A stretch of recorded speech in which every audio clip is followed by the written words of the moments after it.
Hello. Well, I wonder how your week has been. We continue to live in strange and troubling times, don't we?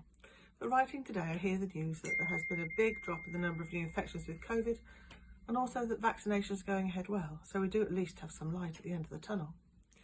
And we have now passed the middle of January, so the nights have started to get lighter, and the tops of daffodil bulbs and snowdrop bulbs beginning to peek out of the soil. I've always thought that we should hibernate in January. The cold, often wet, dark days are not good for people like me who like sunshine and brightness. Spring and autumn are my favourites. I find it hard to be energetic when it's dark when I get up and dark again at 4 o'clock. The third Monday of January, so this coming Monday, is known as Blue Monday, as it's calculated to be the most depressing day of the year. Combination of darkness and the arrival of credit card bills after Christmas. It's a time when many people book holidays to cheer themselves up, so no doubt the holiday companies will be advertising a lot soon. But personally, I like to be positive, and I'd like to celebrate this Monday. Now, I could do that with a Blue Monday cocktail. Yes, it's real, made from a vodka, triple sec, blue curacao, and a twist of orange. But as I don't have any of those in the house, I'll celebrate another way. Because on Monday the 18th of January is also Willie the Pooh Day. And who doesn't love Willie the Pooh? As a little girl, I had very few books, but I was given 2 books written by A.A. Milne as a present, and they remain my favourites. Stories and poems about Willie the Pooh, Tigger, Eeyore, Piglet, Owl, and of course Christopher Robin. I know much of the poetry off by heart, and I find the sayings of Winnie the Pooh very wise indeed. Winnie the Pooh was originally called Edward Bear, but A.A. Milne saw a bear from Winnipeg, and Pooh is a name given to a swan, so it seems.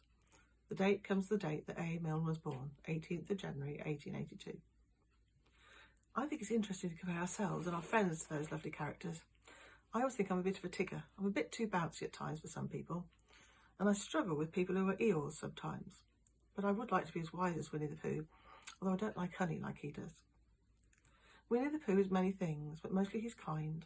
He cares for his friends. He's thoughtful, soft, cuddly, gentle, but also insightful, wise. He's always trying to help his friends and do his best.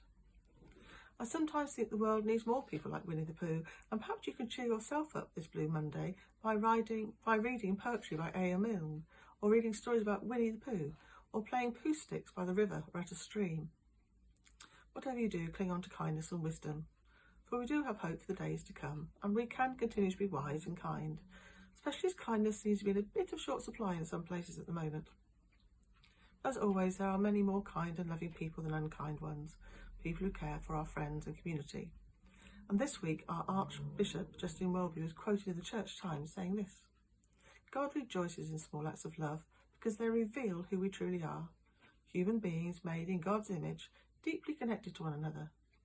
Such gestures speak to me of Jesus, the one who shows us what God's love looks like." So take that as permission to be kind to ourselves on Blue Monday by doing something enjoyable, and also perhaps by being kind to someone else as well. Not only might it cheer them up, but it might also help them show God's love as well. And it need only be something small. For as Winnie the Pooh says, sometimes the smallest things take up the most room in your heart. Amen.